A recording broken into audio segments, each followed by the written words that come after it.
Hello 10th class students. आज geography का first chapter मैं करा रहा हूँ।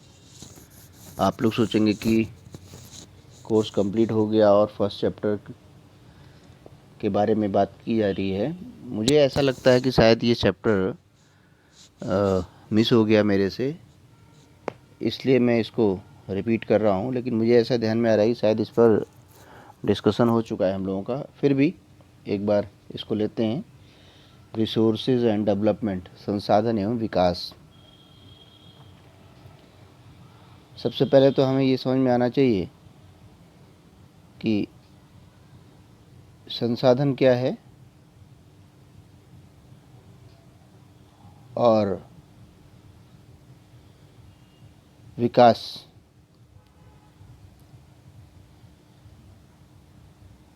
संसाधन को अगर हम लोग देखें, रिसोर्सेज जिसको कहते हैं हम, तो हमारे चारों तरफ जो भी वस्तुएं जो हमारी आवश्यकताओं की पूर्ति के लिए होती हैं, चाहे वो प्राकृतिक हो या कृत्रिम आर्टिफिशियल हो या हमारे द्वारा निर्मित हो, वो सभी संसाधन हैं। Everything available in our environment, that is called resources. अब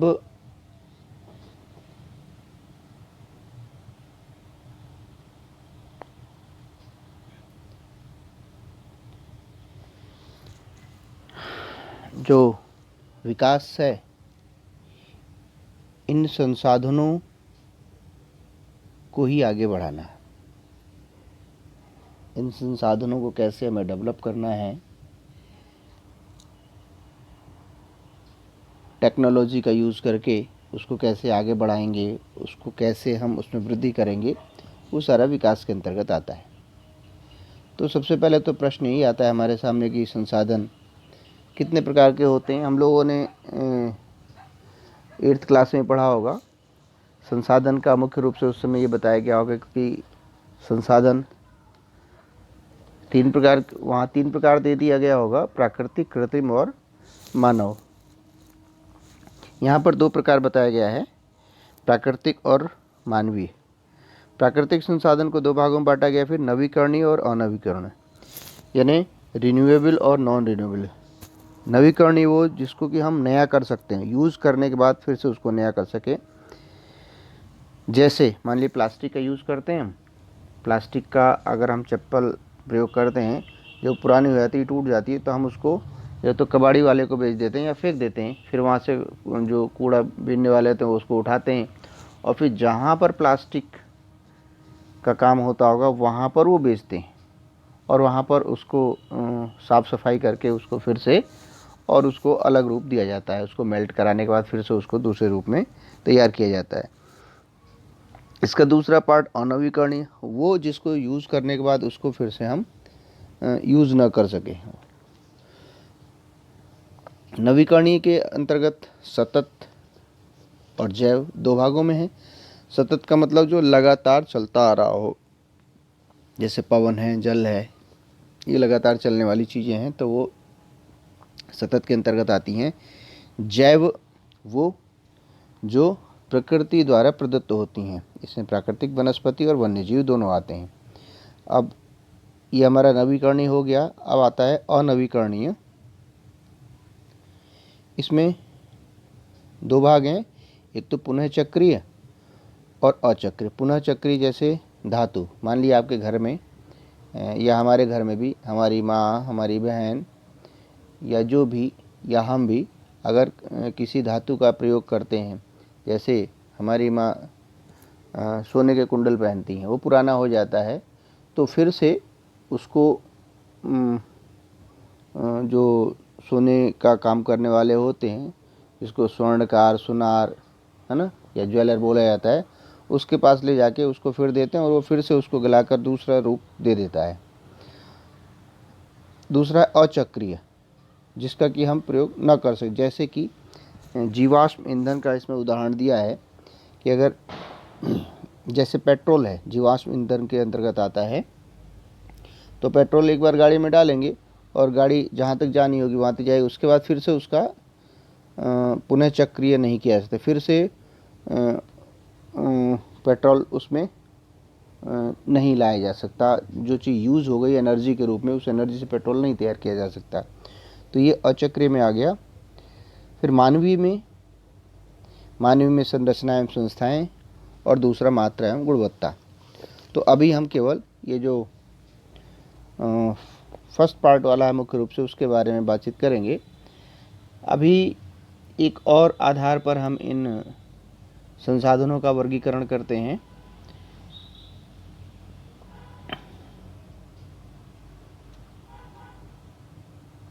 पहला आता है उत्पत्ति के आधार पे, यानी उस प्राप्ति के आधार पे, कहाँ से किस प्रकार से प्राप्त हो, जन्म के आधार पर।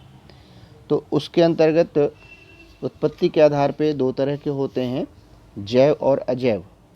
जैव संसाधन वे होते हैं, जैव और अजैव दोनों की प्राप्ति तो प्रकृति से ही होती है, लेकिन जैव संसाधन के अंतर्गत प्रकृति से प्राप्त वो होते हैं जिनमें जीव होता है, जीवन होता है।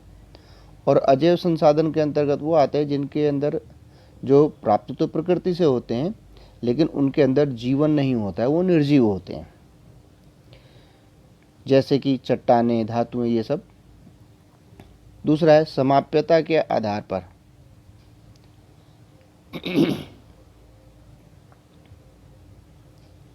नवीकरणीय योग और अनवीकरणीय। अभी हम लोगों ने चर्चा की नवीकरणीय योग जिसको रिन्यूअल कर सकते, रिन्यू कर सकें, पुनः पूर्ति योग्य बना सकें,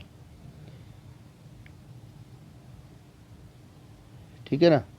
और दूसरा आता है हमारा अनवीकरणीय योग, जो पुनः पूर्ति योग्य न बन सके। जैसे मैंने जीवाश्म ईंधन का उदाहरण दिया आप लोगों को कि इसको पुनः उपयोग हेतु हम नहीं तैयार कर सकते हैं, एक बार प्रयोग के साथ वो समाप्त हो जाता है। अगला है हमारा स्वामित्व के आधार पे। स्वामित्व का मतलब उसका ओनर कौन है, मालिक कौन है। तो उसके आधार पे देखते हैं हम लोग। तो पहला है व्यक्तिगत। व्यक्तिगत मतलब जिसकी किसी की निजी संपत्ति, ठीक है ना। जैसे हमारी साइकिल, हमारा बैग, हमारी पेंसिल, हमारा पेन, हमारी बुक, हमारी नोटबुक, हमारा घर, ये सब व्यक्तिगत संपत्ति के अंतर्गत आता है। व्यक्तिगत संसाधन, हमारी संपत्ति, ये सब व्यक्तिगत संसाधन है। दूसरा आता है सामुदायिक स्वामित्व वाले संसाधन। सामुदायिक, ये संसाधन एक जो समुदाय होता है, कम्युनिटी जिसको बोलते हैं, उसके सभी सदस्यों के लिए उपलब्ध होते हैं। जैसे गांव की शमशान भूमि या ग्राम सभा द्वारा बनाया गया फील्ड या खेल का मैदान, ठीक है ना। ये सारे सामुदायिक स्वामित्व वाले संसाधन कहलाते हैं। अगला हमारा राष्ट्रीय, जो हमारे देश की पूंजी हो, राष्ट्र की पूंजी हो, जिस पर देश की सरकार का कानूनी अधिकार हो, वो हमारा राष्ट्रीय संसाधन के अंतर्गत आती है। जैसे सड़कें, नहरें, रेल लाइनें, ठीक है ना, ये सारी हमारी राष्ट्रीय संसाधन कहलाते हैं। और अंतिम हमारा इसमें स्वामित्व वाले में अंतर्राष्ट्रीय संसाधन। अंतर्राष्ट्रीय संसाधन वो होते हैं जिस पर कि विश्व के सभी देशों का नियंत्रण होता है, अर्थात सभी देश उसका प्रयोग कर सकते हैं। अब इसके अंतर्गत क्या आता है, जैसे मान लीजिए कि हमारा हिंद महासागर वाला क्षेत्र है, तो हिंद महासागर वाला जो क्षेत्र है वो सारा का सारा हमारे नियंत्रण में नहीं आता है। जो हमारी जो सीमा है वो 12 समुद्री मील यानी 22.2 किलोमीटर तक का जो महासागरीय क्षेत्र है वो हमारा है। उसके बाद का जितना भी क्षेत्र होता है वो अंतर्राष्ट्रीय संसाधन के अंतर्गत आता है। उसमें किसी भी देश का अधिकार नहीं होता है और अंतर्राष्ट्रीय संस्थाओं की सहमति के बिना उसका उपयोग नहीं किया जा सकता, कोई व्यक्तिगत उपयोग नहीं कर सकता उसका, अर्थात सभी देश उसका उपयोग कर सकते हैं। अगला है हमारा विकास के स्तर के आधार पर, विकास के स्तर के आधार पर कितना है, क्या संभावनाएं हैं, इसके अंतर्गत पहला आता है हमारा संभावी। यह वे संसाधन हैं जो किसी प्रदेश में विद्यमान तो होते हैं परंतु इसका उपयोग नहीं किया गया है।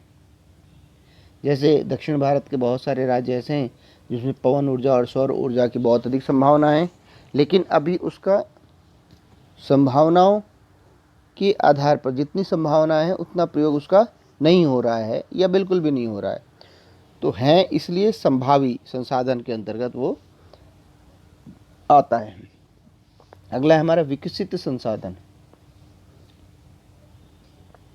वे संसाधन जिनका सर्वेक्षण किया जा चुका है, यानी हम जानते हैं, हमारे देश की सरकार को मालूम है कि हाँ हमारे पास इतना संसाधन यहाँ पर उपस्थित है और किस प्रकार की क्वालिटी का है, किस गुणवत्ता क्या है, कितनी मात्रा में लगभग होगा, ये सारी चीज़ें होती हैं, तो ऐसे संसाधन विकसित संसाधन के अंतर्गत आते हैं।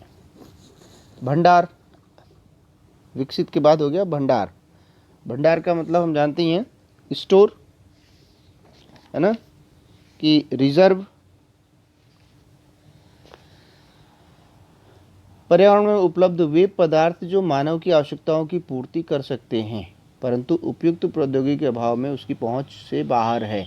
जब प्रौद्योगिकी हमारे पास हो जाएगी ऐसी तो हम उसका दोहन कर लेंगे और अपने लिए उसका उपयोग कर लेंगे, वो है हमारे पास, तो वो हमारा रिजर्व या भंडार के अंतर्गत आता है। अगला है हमारा संचित कोष, संचित कोष, रिजर्व, आरक्षित जिसको बोला जाता है, ये भंडार के अंतर्गत स्टॉक आएगा, स्टॉक जितना है हमारे पास, मटेरियल्स इन द एनवायरनमेंट। संचित कोष का मतलब रिजर्व, आरक्षित, ये भी एक तरह से भंडार का ही हिस्सा होता है जिसका कि टेक्नोलॉजी जो है, जो प्रौद्योगिकी है, तकनीकी है, उसके आधार पर उसको प्रयोग में लाया जा सकता है, लेकिन इसका उपयोग अभी नहीं हुआ है, अभी इसका उपयोग करना प्रारंभ नहीं हुआ है, लेकिन जब आवश्यकता होगी तो हम उसका उपयोग कर सकते हैं, वो रिजर्व में रखा हुआ है। तो इस तरह से इसको संचित कोष कहा जाता है, रिजर्व बोला जाता है इसको। तो ये हमारे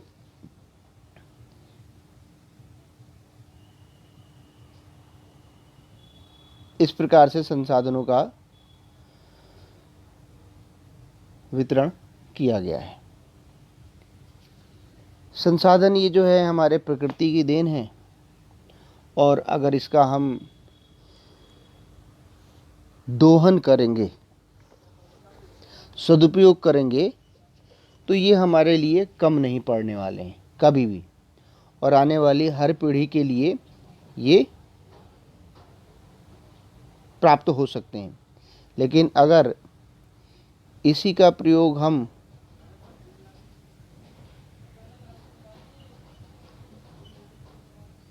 दुरुपयोग के आधार पर करें, सदुपयोग के आधार पर नहीं, दोहन न करके उसका दुरुपयोग करें, तो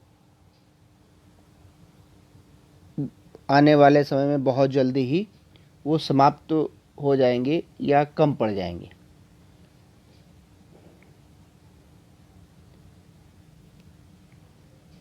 तो इसलिए मानव जीवन और विश्व शांति को बनाए रखने के लिए और भविष्य में सभी लोगों को ये प्राप्त हो सके, इसलिए आवश्यक है कि इसका बहुत ही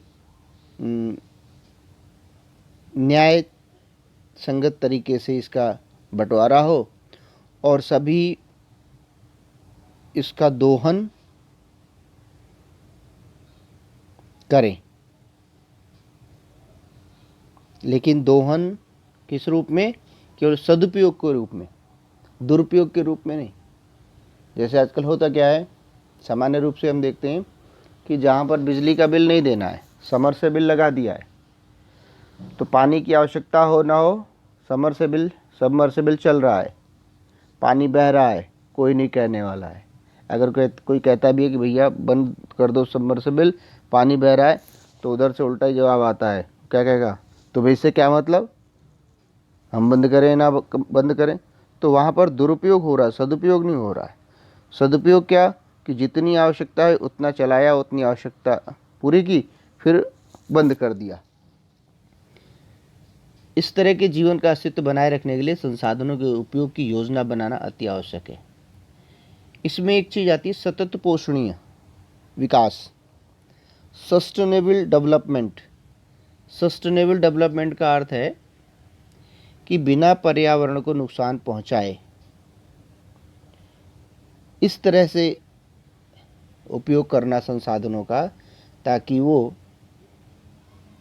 आने वाली जो भविष्य में जो पीढ़ियां हैं उनको भी प्राप्त हो सके। उसको हम सस्टेनेबल डेवलपमेंट या सतत पोषणीय विकास कहते हैं।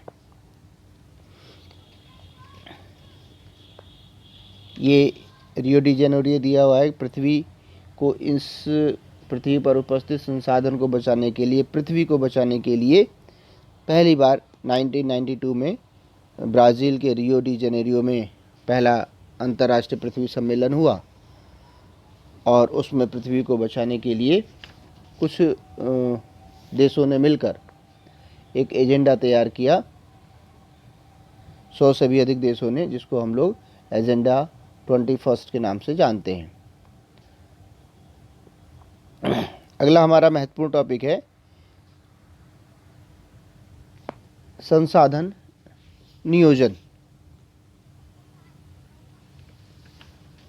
नियोजन का मतलब कि प्लानिंग करना, कि किस तरह से हम अपने संसाधनों को बचा सकते हैं,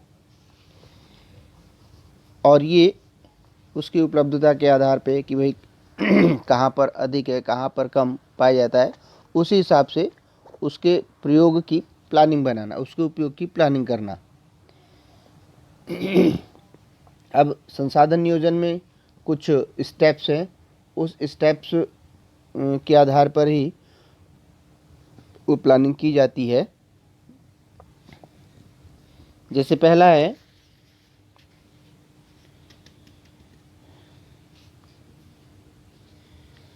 आइडेंटिफिकेशन, यानी पहले पहचान करना, देश के विभिन्न प्रदेशों में, विभिन्न राज्यों में जाकर पहचान करना कि कहाँ पर किस प्रकार का, किस क्वालिटी का, कितनी मात्रा का संसाधन उपलब्ध है, और उसकी टेबल तैयार करना।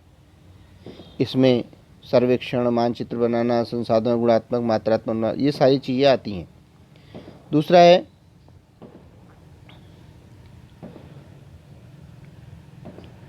इवॉल्विंग अ प्लानिंग स्ट्रक्चर,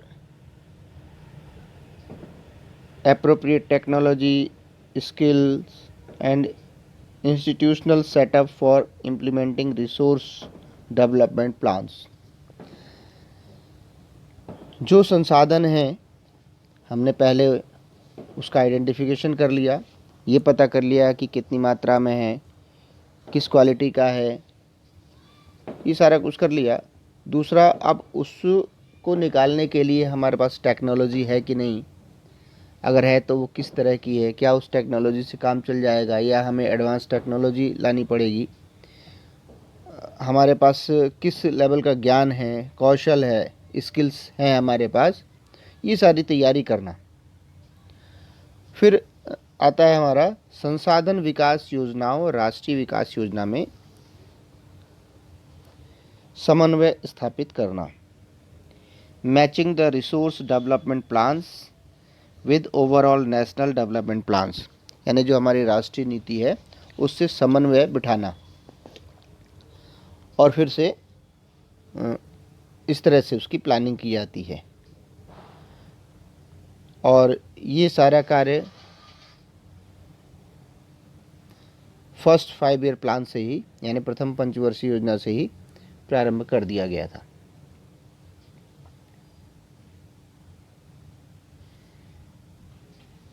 और ये प्लानिंग इसलिए ज़रूरी है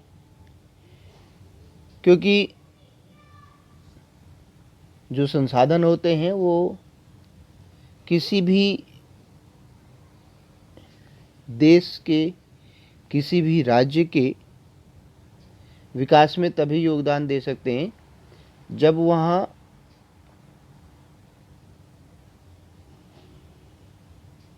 उसके योग्य टेक्नोलॉजी डेवलप की जाए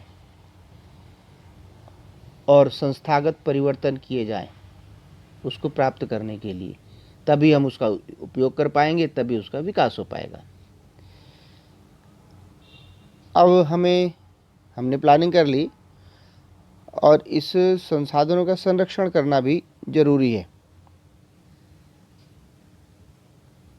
संरक्षण का मतलब उसको बचाना, प्रिजर्वेशन, कंजर्वेशन,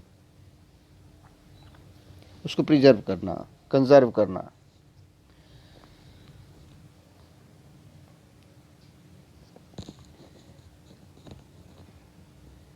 गांधी जी इसके बारे में कहते हैं, हमारे पास हर व्यक्ति की आवश्यकता पूर्ति के लिए बहुत कुछ है, लेकिन किसी के लालच की संतुष्टि के लिए नहीं। अर्थात हमारे पास पेट भरने के लिए बहुत है, लेकिन पेटी भरने के लिए नहीं। इसका तात्पर्य ये हुआ कि हमारे पास विशाल मात्रा में संसाधन उपलब्ध हैं और वो इतने हैं कि हम उसका अगर ठीक प्रकार से उपयोग करें तो हमें किसी प्रकार की कोई कमी नहीं आने वाली है। लेकिन यदि हम लालच कर जाएं, कोई एक व्यक्ति या कोई एक समूह ये सोच बैठे कि नहीं, ये केवल हमारे उपयोग के लिए ही है और वही उसका दुरुपयोग करने लगे, तो फिर वो निश्चित रूप से कम पड़ जाएंगे और समाप्त हो जाएंगे। तो इस तरह से ठीक प्रकार से इन संसाधनों का बंटवारा और इसका इस प्रकार से उपयोग कि ये बचे रहें इस रूप में कि आने वाली पीढ़ी भी इसका उपयोग कर सके और इन संसाधनों को किसी तरह का नुकसान ना हो।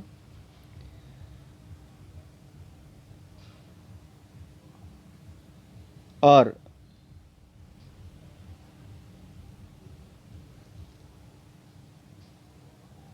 उसका इस तरह से उत्पादन हो, उपयोग हो कि उससे हमारा जो पर्यावरण है वो भी सुरक्षित रहे। जैसे मान लीजिए हमने एक पेड़ लगाया, अब वो पेड़ बड़ा हो गया, हमें लकड़ी की आवश्यकता है और हमने एक दिन में उस पेड़ को काट दिया, तो फिर क्या होगा कि केवल उस दिन तो हमें या कुछ दिन के लिए लकड़ी प्राप्त हुई और फिर आगे हम कहाँ जाएंगे लकड़ी लेने के लिए? तो फिर क्या करना? तो इस तरह से करना कि जो वो पेड़ है, जितनी आवश्यकता है उतनी लकड़ी के लिए हमने पेड़ को काटा और बाकी को छोड़ दिया। तो फिर जहाँ से पेड़ काटा है हम लोग जानते हैं कि फिर वहाँ से दूसरी ब्रांचें निकल आती हैं और पेड़ जो है ऊपर बढ़ने लगता है। तो उससे कई फ़ायदे हुए। एक तो लकड़ी भी हमें मिलती रहेगी, दूसरा हमारा जो पेड़ है वो भी ऊंचा होता रहेगा और भी बहुत सारी लाभ उसके फ़ायदे मिलने वाले। लेकिन अगर एक दिन में ही हमने वो पेड़ को काट दिया तो आगे ना तो हमें इसका लाभ मिल पाएगा, ना समाज को इसका लाभ मिल पाएगा। तो इसलिए इंसान इस जितने भी प्रकार के संसाधन हैं उनको सुरक्षित करना, उनको इस तरह से उपयोग करना कि वो अधिक लंबे समय तक बने रहें।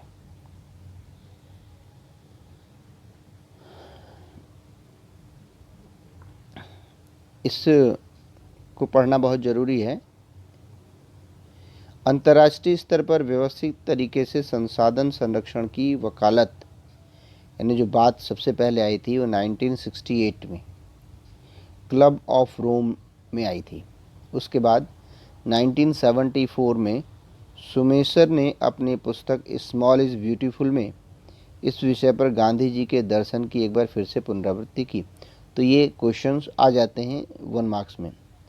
फिर ये कह रहा है कि 1987 में ब्रुंडसलैंड आयोग रिपोर्ट द्वारा वैश्विक स्तर पर संसाधन संरक्षण में मूलाधार योगदान किया गया।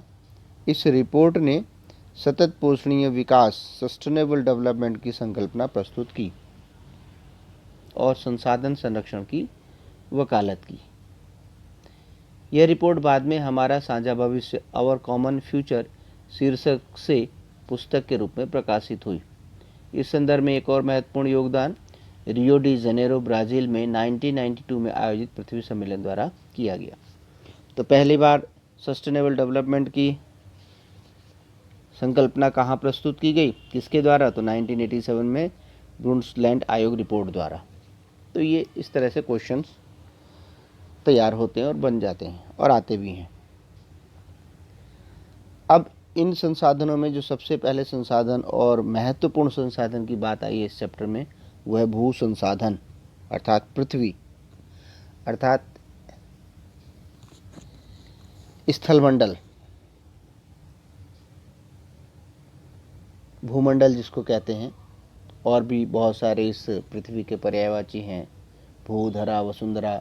हम लोग 5वीं कक्षा से ही पर्यायवाची शब्द पढ़ते आते हैं, तो उसमें कई आते हैं।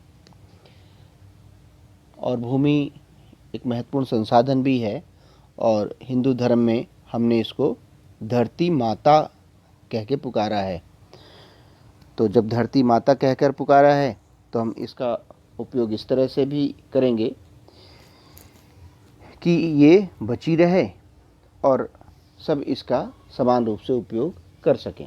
हम लोग सुबह सुबह उठते भी हैं तो सबसे पहले धरती माता को प्रणाम करते हैं और कहते हैं कि हे धरती माता, इस पूरे दिन में अगर कोई भी त्रुटि होती है तो उसके लिए हमें क्षमा करिएगा। इस तरह से माँ के रूप में भी इसको रखा गया है। जितनी भी चीज़ें पाई जाती हैं, प्राकृतिक हो या अप्राकृतिक हो, कृत्रिम हो, मानव निर्मित हो, वो सब कुछ इस भूमि पर ही है। और हम जानते भी हैं कि भूमि एक सीमित संसाधन है और लगातार इसमें कमी आती जा रही है। बहुत सारे कारण हैं। तो अगर योजनाबद्ध तरीके से इसका उपयोग नहीं किया गया तो बहुत जल्दी इसका बिगड़ा हुआ रूप हम लोगों को देखने को मिल सकता है। भारत में जो भू आकृतियाँ हैं, कहते हैं ना, भारत जो है भौगोलिक दृष्टि से बहुत ही समृद्ध और धनवान है। पर्वत, पठार, मैदान, द्वीप, ये सारी चीज़ें। लगभग 43% भू क्षेत्र मैदान है, बिल्कुल समतल, जो कृषि और उद्योग के विकास के लिए सुविधाजनक है। और पूरे भू क्षेत्र का 30% भाग पर्वत के रूप में है, जहाँ पर विभिन्न प्रकार की गतिविधियाँ होती हैं। और 27% जो भाग है वो पठारी क्षेत्र का है। तो इस तरह से ये जो भू आकृतियाँ हैं उसका ये विभिन्न भागों में इसका बताया गया है कि कितने प्रतिशत मैदान है, कितने प्रतिशत पर्वत है और कितने प्रतिशत पठार। तो 43% मैदानी क्षेत्र, 30% हमारा पर्वतीय क्षेत्र और 27% हमारा पठारी क्षेत्र। ये जो भूमि है इसका उपयोग किस प्रकार से होता है उसका भी एक बार देख लें हम लोग बंटवारा। इसका प्रयोग वन के रूप में होता है, फिर कृषि के लिए अनुपलब्ध भूमि, उसमें बंजर भूमि, कृषि योग्य भूमि, गैर कृषि प्रयोग में जैसे इमारतें, सड़कें आदि इसका उपयोग होता है। फिर पड़ती भूमि के अतिरिक्त अन्य प्रकार की जो भूमियाँ हैं, स्थायी चारागाह हैं जहाँ पर वन क्षेत्र है। फिर कृषि योग्य बंजर भूमि जहाँ पर 5 वर्ष से अधिक समय तक कोई खेती नहीं हुई है, वो भूमि। फिर पड़ती भूमि जहाँ पर 1 वर्ष या उससे कम समय से खेती न की गई हो, वो पड़ती भूमि कहलाती है। फिर शुद्ध बोया गया क्षेत्र, निवल जिसको बोला जाता है, एक कृषि वर्ष में एक बार से अधिक बोए गए क्षेत्र को शुद्ध निवल क्षेत्र में जोड़ा गया है और इसी को हम सकल कृषित क्षेत्र कहते हैं। हम लोग जानते हैं भारत का जो कुल क्षेत्रफल है वो 32.8 लाख वर्ग किलोमीटर है, लेकिन इसका जो 93% भाग है, भूभाग है, उसी के आंकड़े उपलब्ध हैं, क्योंकि बहुत सारा क्षेत्र अनधिकृत रूप से दूसरे देशों के उपयोग में आता है या कुछ ऐसे नॉर्थ ईस्ट के राज्य हैं जिनका अभी तक विवरण इसमें शामिल नहीं किया गया है। भारत का कुल जो सिंचित क्षेत्र है लगभग 54% हिस्से पर ही खेती होती है। जितना मैदानी क्षेत्र है उसके 54% भाग पर खेती होती है और उसका भी एक असमान वितरण है। जैसे पंजाब हरियाणा वाला क्षेत्र है वहाँ पर 80% भूमि खेती के लिए प्रयोग की जाती है, लेकिन जो नॉर्थ ईस्ट के क्षेत्र हैं वहाँ पर केवल 10% पर ही खेती होती है। इस तरह से, लेकिन जो वनों के लिए, जो वनों की दृष्टि से जो वन होने चाहिए वो 33% है, जो कि अभी हमारे यहाँ कम है।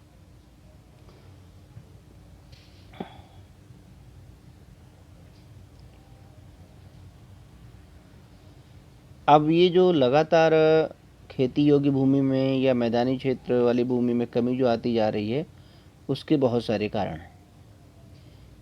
मानव की जो अपनी मूलभूत आवश्यकताएं हैं, भोजन, मकान, कपड़ा, उसमें से अधिकांश आवश्यकताओं की लगभग 95% इस भूभाग से पूर्ति करते हैं हम लोग।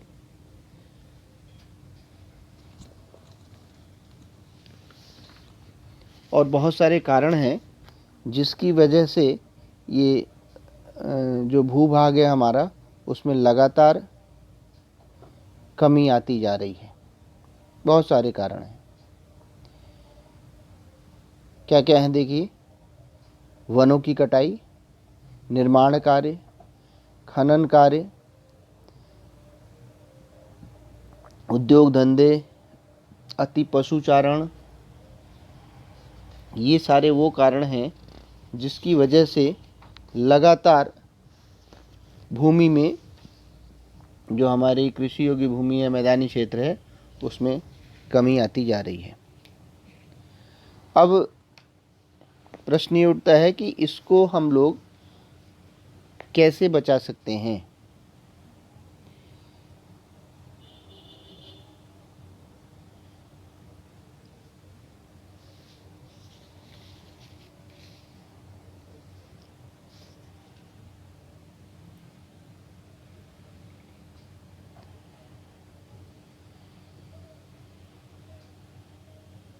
तो उसके बहुत सारे तरीके हैं,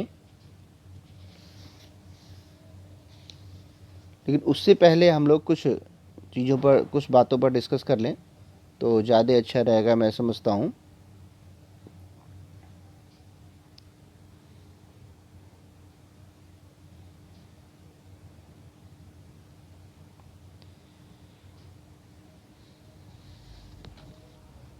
खनन के कारण, खनन का मतलब जो ज़मीन के अंदर से जो खनिज निकाले जाते हैं, झारखंड, बिहार, छत्तीसगढ़, मध्य प्रदेश, उड़ीसा, इसमें हम लोग जानते हैं झारखंड में बहुत अधिक माइंस पाया जाता है। उसको निकालने के कारण से वहाँ की भूमि, जो समतल क्षेत्र है, वो किसी कार्य के लिए योग्य बचता ही नहीं है। वहाँ हमेशा राख और धूल उड़ती रहती है। वहाँ रहने वाली जो जनता है वो भी परेशान होती है, विभिन्न तरह की बीमारियों से ग्रस्त होती है। फिर है वनोन्मूलन, जो वनों का तेज़ी से कटाव किया जा रहा है। गुजरात, राजस्थान, मध्य प्रदेश और महाराष्ट्र में जो पशु काफ़ी संख्या में रखते हैं तो उनको चराने के लिए ले जाते हैं, तो अति पशुचारण के कारण से भूमि निम्नीकरण का कार्य हो रहा है। हरियाणा, पंजाब में हम लोगों ने देखा कि 80% भूभाग पर खेती होती है, तो वहाँ पर जो सिंचाई बहुत अधिक होती है, खाद का प्रयोग बहुत अधिक होता है, रासायनिक खादों का, उसके लिए सिंचाई बहुत अधिक होती है उसके कारण से, वो कारण वहाँ की भूमि निम्नीकरण का एक कारण है। फिर खनिज प्रक्रियाएं, जैसे सीमेंट उद्योग है, उसमें चूना पत्थर को पीसना, ठीक है ना, सेल खड़ी का प्रयोग होता है, और उसके कारण से पूरे वायुमंडल में डस्ट बहुत तेज़ी से फैली रहती है, और वो डस्ट जो खेती योग्य भूमि का जो ऊपरी परत है उस पर जाकर जम जाती है, जो कि नुकसान पहुंचाती है। तो इस तरह से फिर औद्योगिक जो इंडस्ट्रीज़ हैं उसमें से निकलने वाला जो कूड़ा कचरा है, जो रासायनिक तत्व हैं, या जो वेस्ट वाटर है, प्रदूषित जल, वो हमारी भूमि को बहुत अधिक नुकसान पहुंचा रहा है।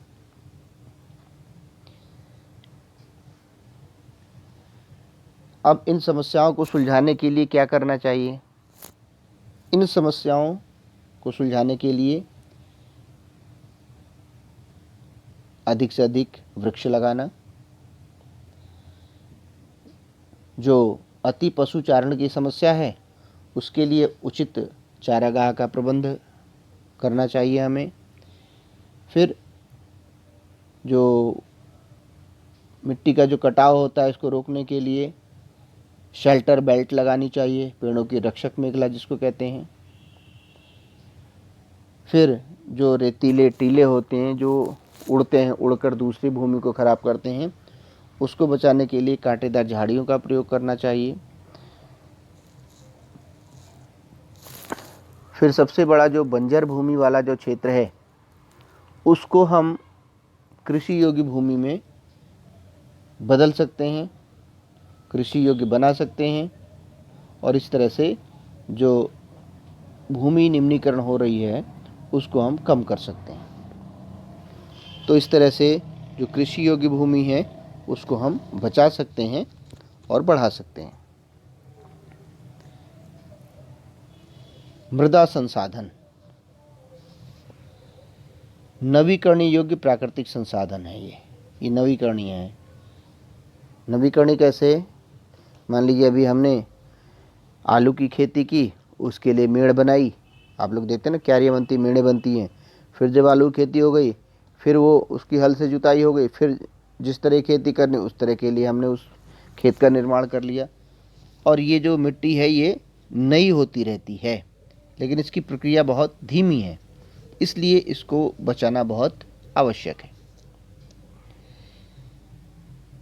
मृदा का निर्माण देखिए कितनी धीरे धीरे होता है। कुछ सेंटीमीटर गहरी मृदा बनने में लाखों वर्ष लग जाते हैं। मृदा बनने की प्रक्रिया में उच्चावच, ऊंची नीची भूमियाँ जिसको कहते हैं, जनक शैल, जलवायु, वनस्पति और अन्य जैव पदार्थ, और समय, क्योंकि समय कह रहा है लाखों वर्ष लगते हैं, ये मुख्य फैक्टर्स हैं, कारक हैं जो कि मृदा निर्माण की प्रक्रिया में भाग लेते हैं। इसके अलावा तापमान परिवर्तन, बहते जल की क्रिया, पवन, ग्लेशियर हिम नदी और अपघटन क्रिया आदि मृदा बनने की प्रक्रिया में योगदान देती है। और इसके अतिरिक्त उसमें होने वाले रासायनिक और जैविक परिवर्तन भी महत्वपूर्ण है। मृदा बनने की प्रक्रिया को निर्धारित करने वाले तत्व, रंग, गहराई, गठन, आयु, रासायनिक और भौतिक गुणों के आधार पर भारत की मृदाओं का वर्गीकरण किया गया है। तो देखिए, कुछ सेंटीमीटर गहरी मृदा बनने में लाखों वर्ष लग जाते हैं, इसलिए ये हमारी मृदा संरक्षित रहे, सुरक्षित रहे, हमारे उपयोग के योग्य बनी रहे, इसलिए इसका सदुपयोग करना। अब हम आते हैं मृदा के वर्गीकरण पर। मृदा का वर्गीकरण की दृष्टि से जो सबसे पहली जो मृदा है हमारी, वो है जलोढ़ मृदा।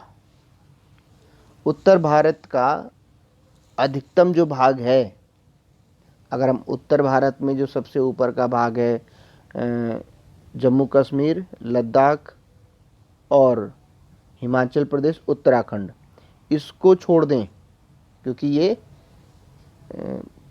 पर्वतीय भूमि में आ जाएगा, ठीक है ना। उसके बाद राजस्थान वाला क्षेत्र छोड़ दें, वो मरुस्थलीय भूमि में आ जाएगा। तो लगभग पूरा उत्तर भारत जलोढ़ मृदा के अंतर्गत आता है और ये सबसे अधिक उपजाऊ भूमि है। और ये जो जलोढ़ मृदा है उसमें नॉर्थ ईस्ट का भी पार्ट आता है हमारा, असम का। तो ये जो जलोढ़ मृदा है ये 3 नदियों घाटी से मिलकर बनी है।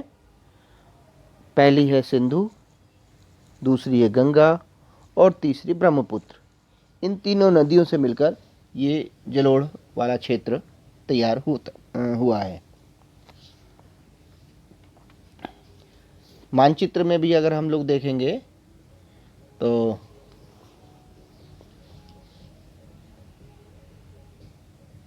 देखिए इसमें स्पष्ट दिखाई दे रहा है। सबसे ऊपर ग्रीन कलर में दिखाया गया है, ये आपका पर्वतीय क्षेत्र, पर्वतीय भूमि है। जम्मू कश्मीर, वर्तमान का जम्मू कश्मीर और लद्दाख क्षेत्र, फिर हिमाचल प्रदेश और उत्तराखंड। इसके बाद ये राजस्थान वाला छोड़ दें तो ये लगभग उत्तर भारत का संपूर्ण क्षेत्र जलोढ़ मृदा के अंतर्गत। ये आसाम वाला क्षेत्र नॉर्थ ईस्ट में भूटान के नीचे पूरा अरुणाचल प्रदेश तक गया हुआ है, मेघालय तक का क्षेत्र, ये हमारा जलोढ़ मृदा के अंतर्गत। और ये जो पूर्वी तटीय जो क्षेत्र है, ये पूरा तटीय क्षेत्र जो है जलोढ़ मृदा के अंतर्गत आता है। ये जो जलोढ़ मृदा है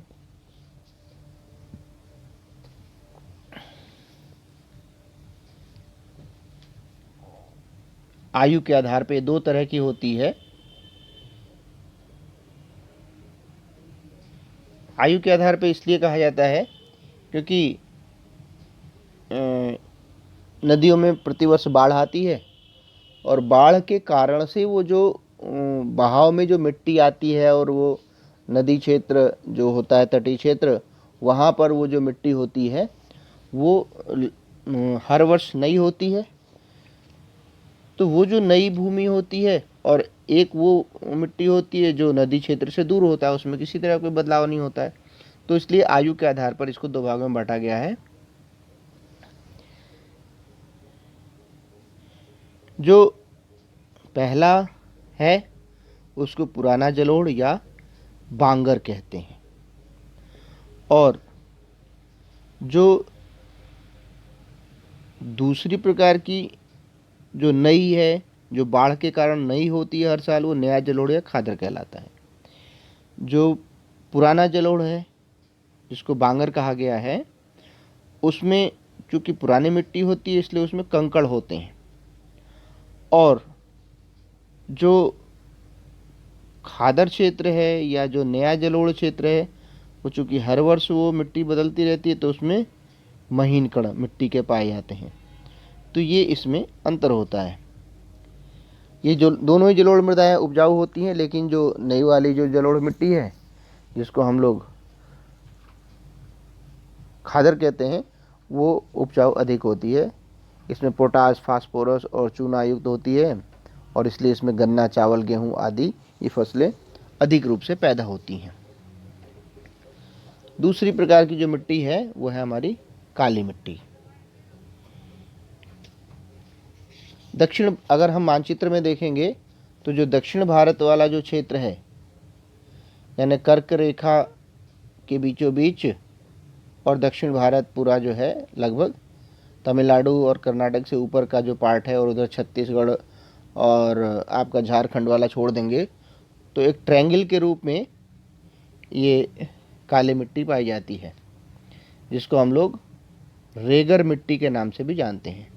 चूँकि इस मिट्टी में कपास की खेती अधिक होती है, इसलिए इसको काली कपास मृदा के नाम से भी हम जानते हैं। काली कपास मृदा के नाम से भी इसको जाना जाता है।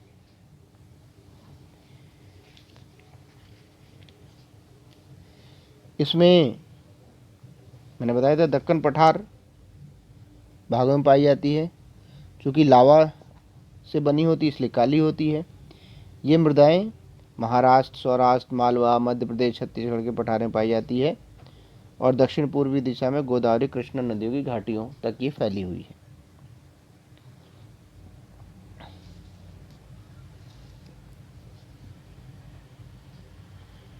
इसमें कैल्शियम कार्बोनेट, मैग्नीशियम, पोटास और चूना ये पौष्टिक तत्व पाए जाते हैं।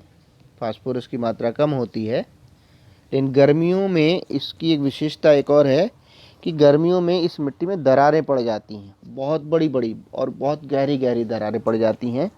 और कई बार तो ऐसा होता है कि अगर आप गर्मी के दिनों में पानी चलाते हैं खेत में, तो उस खेत में ना जाकर अंदर अंदर ही पानी दूसरे खेत में निकल जाता है, इतनी लंबी दरार। और दूसरी विशेषता ये है इस मिट्टी की, यदि बारिश पड़ गई, ठीक है ना, बारिश पड़ के रुक गई और उसके बाद अगर आप जाएंगे इस मिट्टी वाले क्षेत्र में, तो ये मिट्टी इतनी चिपचिपी होती है कि आपका पैर पकड़ लेगी, आप आगे नहीं बढ़ पाएंगे और कोई वाहन भी आपका नहीं जा पाएगा, वो मिट्टी इतनी उसमें भर जाएगी। तो जब तक अगर ऐसे क्षेत्र में अगर जाना हो तो जब तक बारिश हो रही तब तक तो आप पार हो सकते हैं, लेकिन जैसे ही बारिश ख़त्म हुई, समाप्त हुई, रुक गई, तो उसके बाद आप नहीं चल पाएंगे। इसलिए इसको मानसून से पहले इसकी जुताई कर दी जाती है। अगली है हमारी लाल और पीली मिट्टी। लाल और पीली मृदा। जो दक्कन का पठारी भाग है उसका पूर्वी भाग और दक्षिणी भाग में आग्नेय चट्टानों से विकसित होती है ये। इन मृदाओं का जो लाल रंग रवेदार आग्नेय और रूपांतरित चट्टानों के कारण होता है, लौह धातु के प्रसार के कारण होता है। इसका पीला रंग, इसमें जब जल जाता है तो जल के परिवर्तन के कारण इसका पीला रंग हो जाता है। अगला है हमारा लैटेराइट मृदा।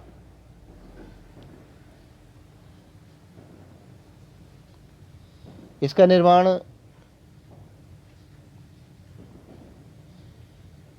उष्णकटिबंधीय जो क्षेत्र होता है या उपोष्ण कटिबंधीय जो जलवायु वाले क्षेत्र होते हैं उसमें आर्द्र और शुष्क ऋतुओं के एक के बाद एक आने के कारण इसका इस तरह से होता है। और इसको जो नाम दिया गया है वो ग्रीक भाषा लेटर से है, जिसका अर्थ ईंट होता है, यानी कुछ उसी तरह की। लेटेराइट मृदा अधिकतर गहरी तथा अम्लीय होती है और इसमें पाए जाने वाले जो पौधे होते हैं उनके पोषक तत्वों में कमी होती है। और इस मिट्टी में पर्णपाती और सदाबहार वन मिलते हैं, ठीक है ना। और इस प्रकार की मिट्टी जो होती है तमिलनाडु, आंध्र प्रदेश और केरल, इन क्षेत्रों में पाई जाती है। और इस प्रकार की मिट्टी में तमिलनाडु में चाय और कॉफ़ी उगाई जाती है। उसके अलावा काजू की फसल के लिए भी ये मिट्टी काफ़ी उपयुक्त होती है। मरुस्थलीय मृदा हम लोग जानते हैं। मरुस्थलीय मृदा सैंडी सॉइल, जो राजस्थान वाला क्षेत्र है, जो भारत का सबसे बड़ा राज्य है क्षेत्रफल की दृष्टि से, राजस्थान, वो मरुस्थलीय मृदा के नाम से मशहूर है। वो पूरा क्षेत्र, इसका रंग लाल और भूरा होता है और आमतौर पर ये रेतीली मिट्टी के नाम से भी जानी जाती है। इस क्षेत्र में नमक की मात्रा इतनी अधिक होती है कि कहीं कहीं पर जो झील होती है उससे नमक बनाने का भी काम किया जाता है। मृदा की सतह के नीचे कैल्शियम की मात्रा बढ़ती चली जाती है और नीचे की परतों में चूने के कंकड़ की सतह पाई जाती है। इसके कारण मृदा में जल अंतःस्यंदन अवरुद्ध हो जाता है।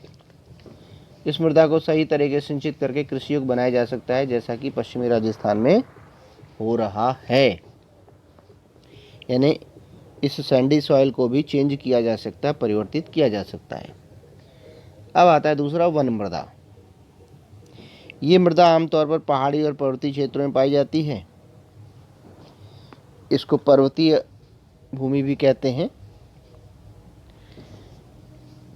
नदी घाटियों में ये मृदाएं दोमट और सिल्टदार होती हैं, परंतु ऊपरी ढालों पर इसका गठन मोटे कणों का होता है। और जैसे कि मैंने बताया आपको, जो उत्तरी भाग है जम्मू कश्मीर, लद्दाख, हिमाचल प्रदेश, उत्तराखंड, उसमें इस प्रकार की भूमि पाई जाती है। जो ढाल वाला क्षेत्र है, नदी घाटियों के निचले क्षेत्र, विशेषकर नदी सोपानों, जलोढ़ पंखों आदि में मृदाएं उपजाऊ होती हैं। तो ये हमारे मिट्टी के प्रकार, ये इस पाठ में ये सबसे ज़्यादा महत्वपूर्ण टॉपिक है हमारा। भारत के मानचित्र में भी इसको पूछा जाता है। अब दूसरा आता है मृदा अपरदन और संरक्षण। ये अपरदन क्या होता है? अपरदन का मतलब मिट्टी का कटाव।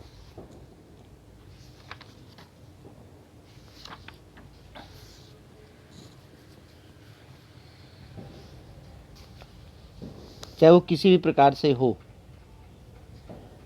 इरोजन, सॉइल इरोजन, मिट्टी के कटाव और बहाव की प्रक्रिया को मृदा अपरदन कहा जाता है। अब ये कई प्रकार से होता है, ऐसा नहीं कोई एक प्रकार से होता हो।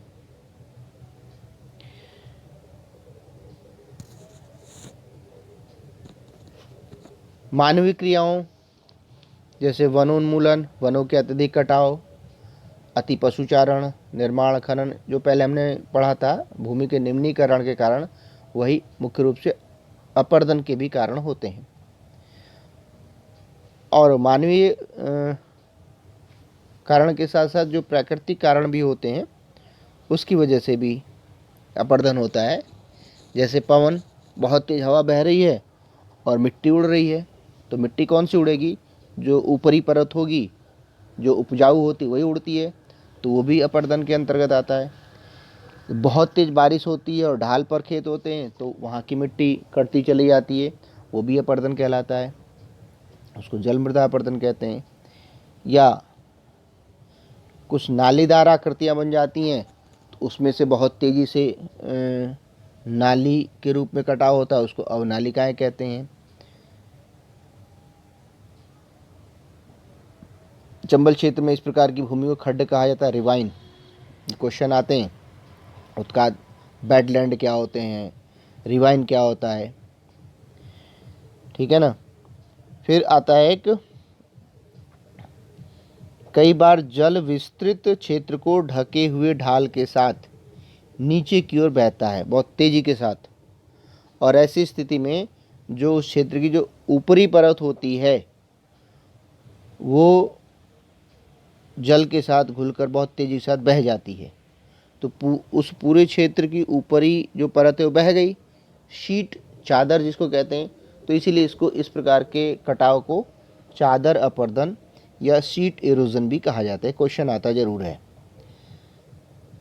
दूसरा, ऐसा ही जब हवा चलती तेजी से, जैसे मैंने बताया, तो ऊपरी परत मिट्टी की उड़ जाती है, तो उसको मृदा अपरदन कहा जाता है। इसके बाद गलत तरीके से खेत की जुताई करने के कारण भी अपरदन होता है। तो बहुत सारे कारण हैं मृदा अपरदन होने का।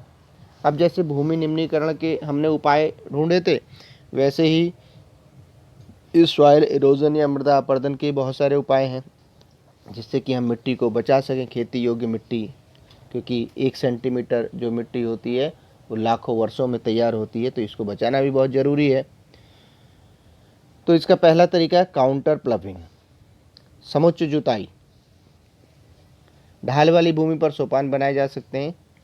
सोपान कृषि अपरदन को नियंत्रित करती है।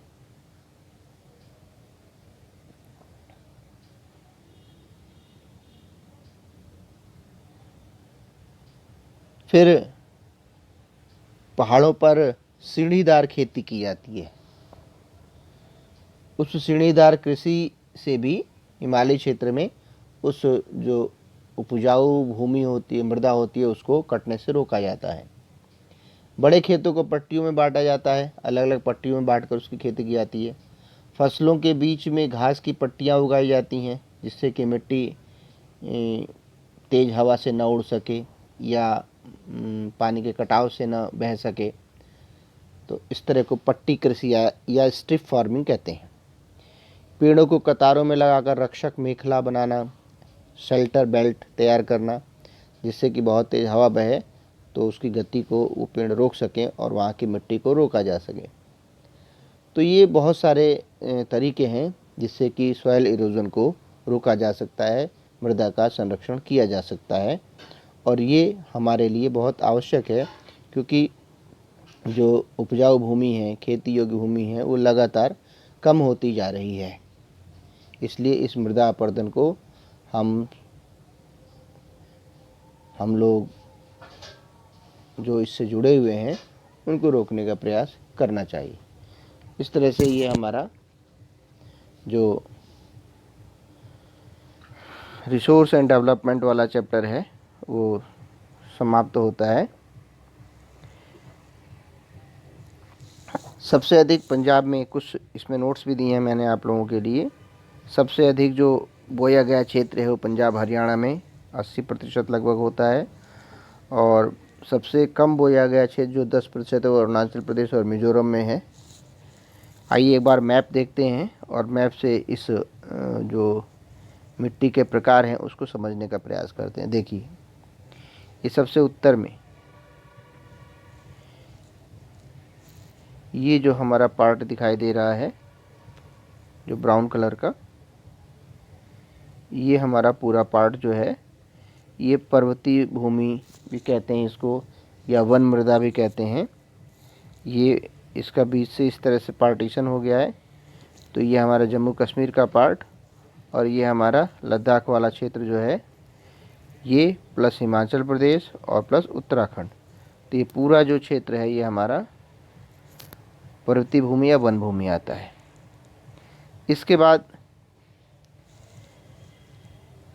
ये जो हम देख रहे हैं, जितना ग्रीनरी दिखाई दे रही है आपको,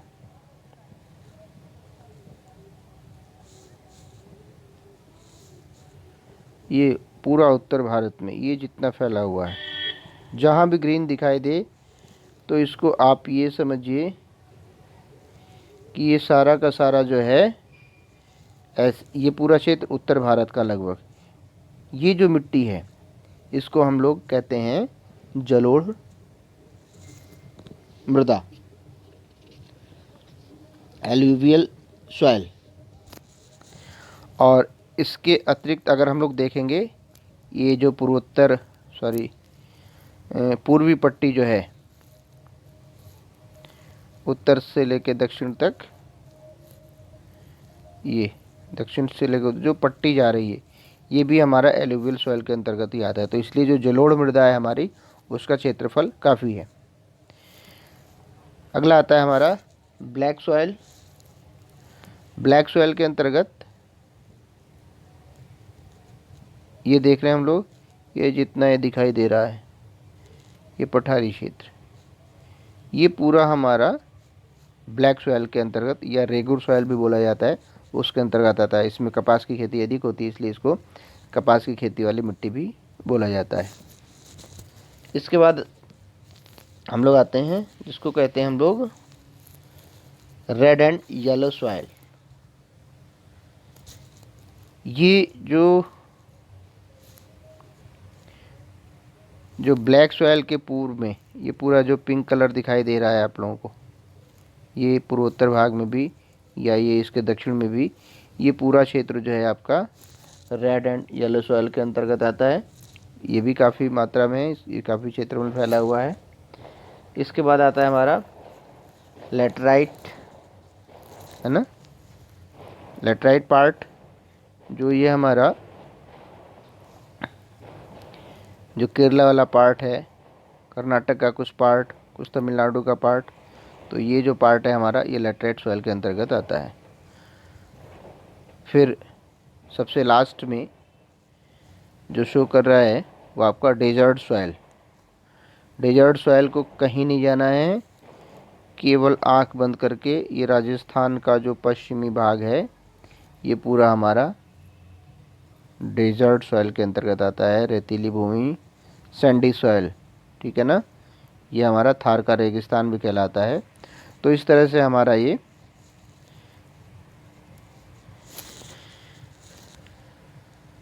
डिफरेंट टाइप ऑफ सॉइल्स। तो ये आप लोग, मैं समझता हूँ कि मैप के अनुसार समझ गए होंगे।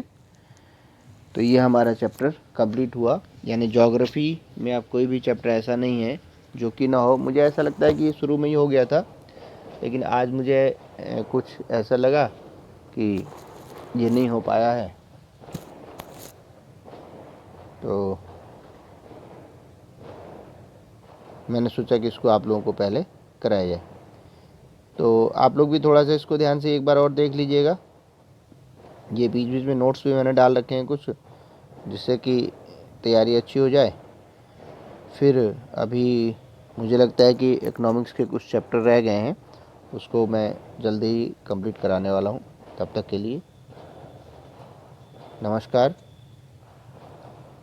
और धन्यवाद।